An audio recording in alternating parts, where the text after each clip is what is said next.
Para los indios tradicionales, la mitología es lo que hace posible su sistema social. No es solo que crean en el mito, sino que el mito es su cultura, su forma de vida, son sus mitos. Jung se sintió fascinado por las sociedades primitivas en las que la mitología y el ritual definían el papel y el significado de las vidas individuales. Al hablar con los ancianos de la tribu, Jung les preguntó por sus prácticas religiosas y sus sueños. El doctor suizo en medicina conversó con especial interés con el curandero. Respondió con lágrimas en los ojos. Antiguamente los curanderos tenían sueños. Y yo sabía si habría guerra o enfermedades, cuándo llegaría la lluvia o si el rebaño sería abundante. Pero desde que los blancos han llegado a África, ya nadie sueña. La voz divina que aconsejaba a la tribu ya no es necesaria, porque los ingleses saben más. En el presente vídeo hablaremos sobre los orígenes de Halloween, su utilidad a nivel psicológico y por qué esta utilidad a día de hoy parece haberse perdido. Para apoyarnos en el desarrollo de estas ideas, hablaremos de cómo los pueblos antiguos han utilizado las fiestas y los rituales como un mecanismo para estructurar la mente y el comportamiento desde hace miles de años. El documental Carl Jung, La sabiduría de los sueños, nos ayudará a apoyar y defender estas tesis con algunos de sus fragmentos. Este documental es totalmente recomendable y está gratuito en YouTube en varios canales, así que os recomiendo que vayáis a verlo, no sin antes terminar de ver este vídeo. Comenzamos. En sus orígenes, Halloween se remonta al Festival de Samhain, el cual era celebrado por los pueblos celtas, en concreto los gaélicos. La fiesta tenía lugar el 1 de noviembre, porque para ellos ese día marcaba el comienzo de la mitad más oscura del año. Durante esta etapa de oscuridad, se creía que la frontera entre este mundo y el mundo de los espíritus se difuminaba, pudiendo estos vagar con mayor libertad entre los vivos. Por ello, se hacían hogueras y se usaban máscaras para espantar a los espíritus que pudiesen aparecer durante los meses de oscuridad. Posteriormente, el cristianismo haría que esta fiesta fuese llamada Día de los Difuntos o Día de Todos los Santos, remarcando esta fecha como un momento para recordar y honrar a nuestros ancestros fallecidos. Su nombre en inglés, All Hallows Eve, Víspera de Todos los Santos, acabó dando lugar a la abreviatura Halloween. En las últimas décadas, progresivamente, la fiesta de Halloween ha sido colonizada por las dinámicas propias del consumismo, convirtiéndose en un ritual vacío de su significado original e incluso teñido de connotaciones moralmente negativas. Más adelante explicaremos esto. Pero antes debemos preguntarnos, ¿cuál es el valor psicológico de Halloween y el Día de los Difuntos? Como sabéis, la perspectiva psicológica junguiana defiende que en muchos cultos, rituales y creencias místicas anidan las semillas de lo que luego sería la psicología y la psicopatología. Los pueblos antiguos no poseían un conocimiento tan técnico como nosotros sobre los procesos de su mente y sus emociones, pero sí tenían una gran sabiduría e intuición. Como todos sabemos, las etapas de lluvia, frío y oscuridad son más propensas al encierro, a la melancolía, la tristeza y la desesperanza. Esto no es solo cultura popular, sino que ha sido apoyado por diferentes estudios que os dejaré en la descripción. Si miramos el DSM, Manual Diagnóstico Estadístico de los Trastornos Mentales, encontraremos que existen incluso trastornos a los cuales se les reconoce un componente relacionado con la época del año. Encontramos tanto el trastorno afectivo estacional como un incremento de la incidencia en los problemas relacionados con la esquizofrenia, la depresión y el trastorno bipolar en los meses más oscuros. Si esto ocurre aún en los países modernos, con calefacción, medios de comunicación, abastecimiento y otras comodidades, imaginad cómo debían de ser los inviernos en tiempos antiguos, donde la vida era dura, las noticias de otros pueblos llegaban cada tanto, el aullido de los lobos se oía por la noche y el miedo a los demonios y los fantasmas era totalmente real. Probablemente los pensamientos intrusivos de tristeza afloraban con facilidad, así como los recuerdos y el lamento por aquellos que se fueron. El miedo, la angustia, la rumiación, probablemente aumentaban, siendo estos vividos como malos espíritus por aquellos que lo sufrían y no tenían conocimientos de psicología moderna. Debido al aislamiento, la soledad y la sugestión probablemente aumentaban la cantidad de experiencias supuestamente paranormales en las que se sentía la presencia de un fallecido recientemente o se temía al mismo tiempo que se deseaba su aparición. Aunque esto pueda parecer muy misterioso, es un fenómeno totalmente comprensible, aunque no por ello menos fascinante. Nuestra mente construye la realidad, no la percibe directamente, sino que capta señales de luz, vibración, etc. Y con ellas genera la experiencia del color, del sonido y todo lo que compone nuestra experiencia. Por tanto, podemos decir que nuestra mente genera modelos aproximados de la realidad que nosotros percibimos como la realidad misma, continuamente. Cuando perdemos algo muy importante, como por ejemplo un ser querido, nuestra mente necesita un tiempo, a veces bastante largo, para procesar esa pérdida y asimilarla. Durante este proceso, es frecuente que la mente siga generando modelos extraños en los que la persona fallecida está y no está al mismo tiempo. Esto, sumado a la alteración emocional que puede suponer la pérdida de un ser querido, facilita que las señales perceptivas de nuestro entorno sean interpretadas de forma diferente a la normal.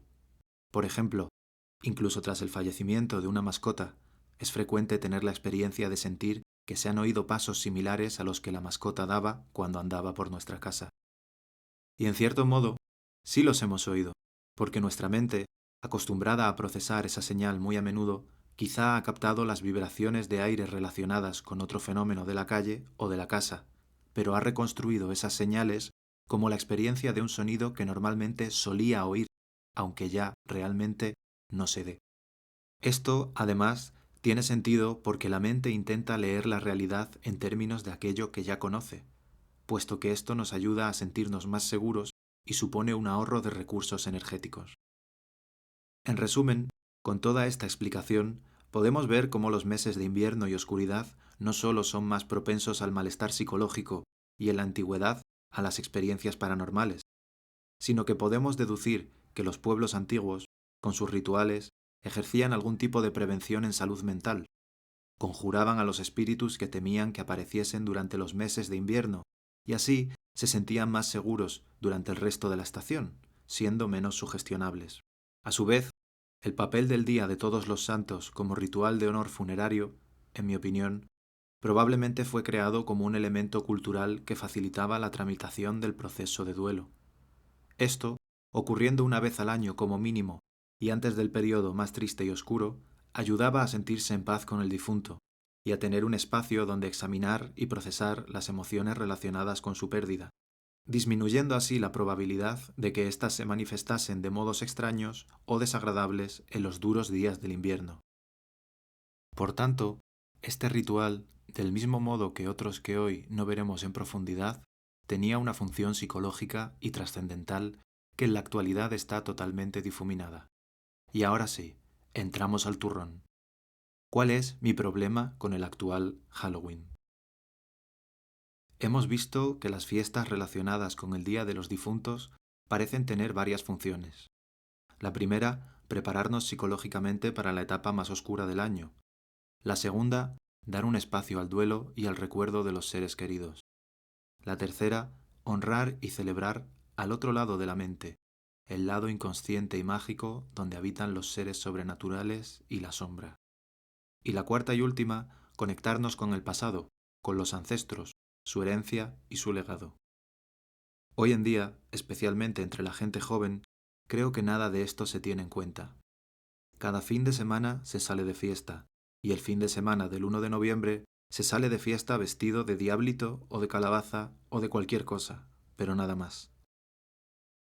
El Halloween moderno, tras ser engullido por el consumismo, se ha convertido solo en otra excusa para gastar dinero, fomentando el uso de productos de corta duración y contaminantes, además de promover dinámicas de ocio vacías e intrascendentes. Creo que Halloween, tal como se celebra hoy, quizá guarda alguna reminiscencia de celebrar y honrar a la sombra y al lado oscuro de la mente, pero no me parece suficiente. De hecho, me preocupa cómo su sentido se ha desdibujado tanto que por culpa de las películas de Hollywood que tratan sobre psicópatas, se acaban usando disfraces y decoración que parecen honrar a la sangre y los asesinatos. resulta especialmente triste y representativo que la expresión central de Halloween sea truco o trato, aludiendo solo a su carácter comercial y lúdico, pero nada más. Con este vídeo no pretendo criticar la diversión ni la libertad de mercado, ni tampoco hacer sentir mal a quien disfrute celebrando Halloween. Solamente me gustaría ayudar a que lo vivamos con algún matiz más de reflexión e introspección. Creo que debería haber ciertos santuarios donde la experiencia humana pueda darse sin estar atravesada por el ocio y el comercio. En las culturas antiguas, más apegadas a la tierra y a la naturaleza mediante las cosechas y el pastoreo, no solo el Día de los Difuntos estaba marcado por celebraciones. Todo el calendario tenía un sentido vinculado a los cambios ambientales, y dicho calendario no era, como hoy, una rutina de trabajo, sino que vertebraba y acompañaba los procesos psicológicos y existenciales del pueblo que lo seguía. June visitó a los pueblos de Taos, el enclave más antiguo de los indios pueblo. Estos habitantes originarios de Norteamérica son pueblos campesinos, cuya historia, mitología, religión y calendario constituyen un todo armónico. Su tradición es la de vivir cerca de la tierra y de los elementos, en armonía con las estaciones, en contacto con sus dioses. Para ellos la tierra es madre y el sol padre. Lago de Montaña le ofreció la visión religiosa india de que sus rituales ayudaban al sol a salir cada día y que sin su ayuda el sol dejaría de salir.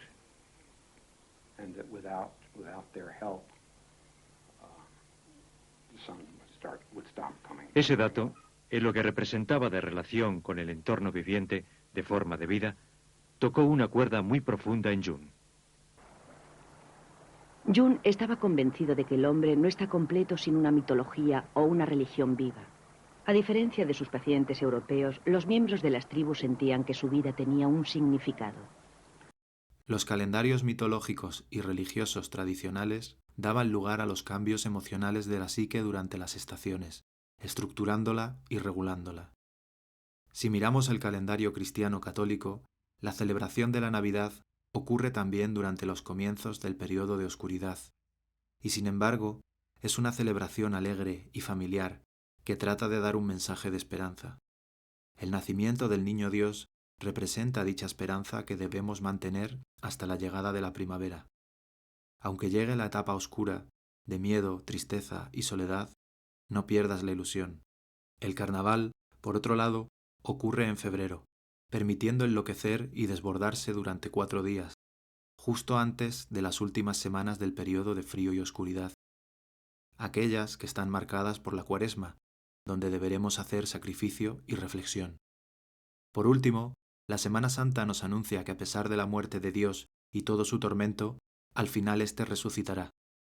Y dicha resurrección corresponderá, casi con la llegada de nuevo de la primavera, el sol, la alegría y el calor. Como veis, de un buen análisis de las fiestas que componen nuestro calendario, obtenemos algo más que una idea de en qué periodos podemos tener vacaciones.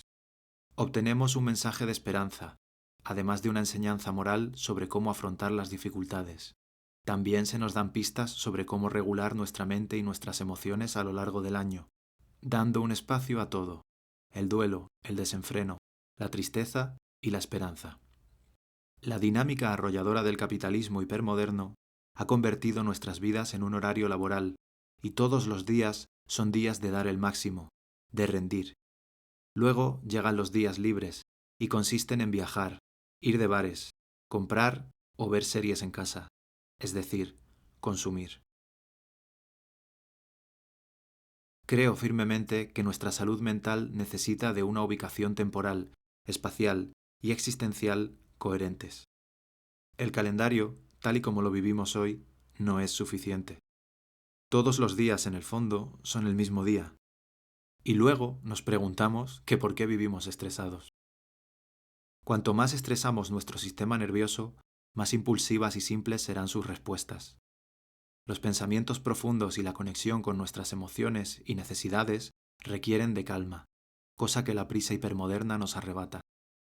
Cuanto más acelerados vamos por la vida, más susceptibles somos de actuar impulsivamente, de comprar cosas que no necesitamos, o de recurrir a métodos simples de desahogo hedonista e inmediato: la comida, el alcohol, la fiesta, la masturbación y un largo etcétera.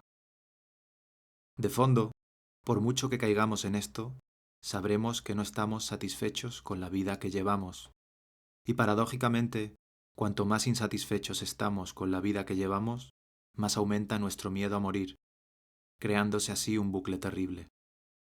Cuanto más estresado estoy, más impulsivo me vuelvo.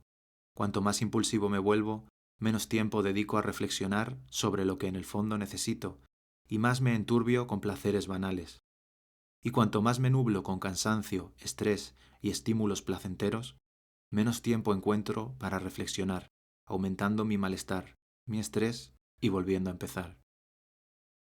Por eso, en esta etapa de mi vida, intento vivir el calendario de otra manera, dando espacio a diferentes ritmos y estados a lo largo del año, sin intentar rendir al 100% continuamente y buscando espacios para reflexionar sobre si estoy satisfecho con mi vida y si podré estarlo con mi muerte, llegado el día.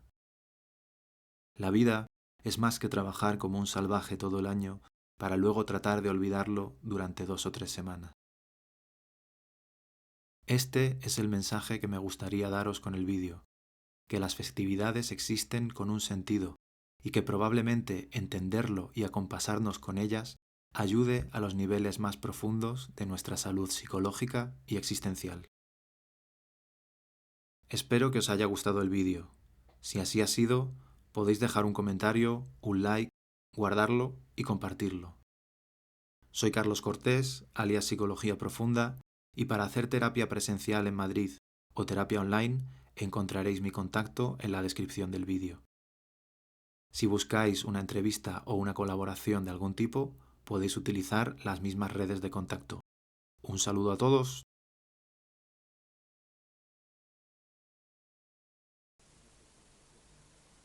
Jung pensaba que el hombre científico e industrializado padecía una gran angustia y frustración psíquica porque el lado religioso de nuestra naturaleza estaba reprimido. Jung trataba de descubrir aquello, de sacarlo a la superficie. Según la tradición junguiana, nuestras religiones producían algo así como un taller trascendente. La religión es el corazón, el núcleo de la cultura, y es por medio de la religión como forjamos un vocabulario común de rituales y símbolos que juntos forman una especie de ámbito de significados dentro del que nos movemos. Nuestra visión particular de la vida humana, del universo, de las relaciones con los demás.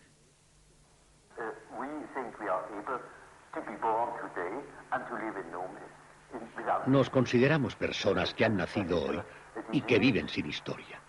Eso es una enfermedad. Es totalmente anormal, porque el hombre no nace de un día para otro. Nace en un entorno histórico específico, con rasgos históricos específicos, y por tanto solo es un hombre completo cuando tiene una relación con estas cosas. Cuando una tribu se deshace, sus miembros pierden sus concepciones religiosas, el tesoro de sus antiguas tradiciones, y se sienten totalmente fuera de lugar. Pierden su razón de ser, todo el significado de su vida. Su vida ya no tiene sentido, porque los contagiamos de nuestra locura.